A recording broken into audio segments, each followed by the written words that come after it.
மென்மை ட்ரஸ்டின் அன்னதர்மசாலை 1200 பாட்டி தாத்தாங்களுக்கு தினமும் அன்னதானம். அவங்க வீடு தேடி கொண்டு போய் கொடுக்குறோம் ஜவாது மலையில். இன்னைக்கு அமாவாசையோட அனுபந்திச்சு ட்ரினிட்டியும் இன்னைக்குள்ள அன்னதானத்துக்கு ஏற்பாடு பண்ணியிருக்காங்க. ரொம்ப நன்றி ஐயா, இன்னைக்குள்ள அன்னதானத்துக்கு ஏற்பாடு பண்ணதுக்கு.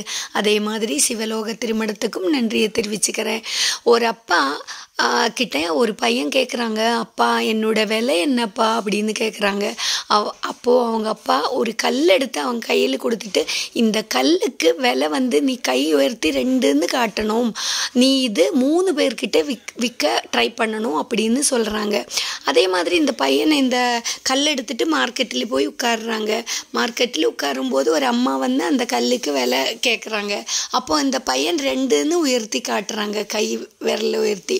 அப்போ அந்த அம்மா என்ன சொல்கிறாங்கன்னா, அப்பா இந்த கல்லுக்கு 200 ரூபா தரேப்பா அப்படின்னு சொல்கிறாங்க.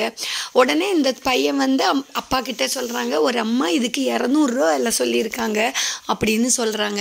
அதே மாதிரி திருப்பியும் அந்த பையன் வியாபாரத்துக்கு போய் உட்காடுறாங்க. அப்புறம் இன்னொரு கல் வியாபாரி அவங்க பார்க்குறாங்க. இந்த கல்லை பார்த்துட்டு சொல்கிறாங்க, இதுக்கு விலை என்னப்பா அப்படின்னு கேட்குறாங்க. அப்போ அவங்க இந்த பையன் 2ன்னு கை உயர்த்தி காட்டுறாங்க. ஓ, இதுக்கு 2000 ரூபாயா அப்படின்னு கேட்குறாங்க. உடனே அப்பா கிட்ட திருப்பியும் சொல்கிறாங்க. ஆஸ்யூஷலாக அப்பா திருப்பியும் இன்னொருத்தரை பார்க்க சொல்கிறாங்க. இன்னொருத்தர் என்னென்னா, அந்த ஒரு வைர வியாபாரி, வைரம் மாதிரி எல்லாம் கற்கள் விற்கணும் ஒரு வியாபாரி தான் வராங்க. இந்த கல்லை பார்க்குறாங்க. இந்த கல்லை பார்த்துட்டு அவங்க சொல்கிறாங்க, இதுக்கு என்ன விலை அப்படின்னு கேட்கும்போது அவன் மீண்டும் கை உயர்த்தி 2ன்னு காட்டுறாங்க.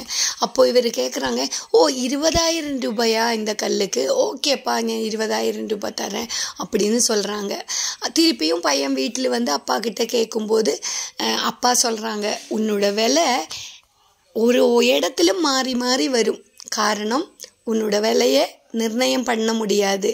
யார்கிட்ட இருக்குதுன்னு தான் அதோட விலையை நிர்ணயிக்கிறது. ஒரு கல் வியாபாரி கிட்ட இருக்கும்போது அதுக்கு விலை அதிகமாகும். சாதாரண ஒருத்தர்கிட்ட இருக்கும்போது அந்த கல்லோட விலை வேற மாதிரி இருக்கும். அதே மாதிரி தான் நம்மளோட வாழ்க்கையில் நம்ம நம்மளோட வேல்யூவை அதிகப்படுத்தினா நம்மளோட வாழ்க்கையும் நம்மளோட வேல்யூவும் அதிகமாகும். இது நீங்கள் ஒவ்வொருத்தரும் கடைபிடிங்க. நன்றி, வணக்கம்.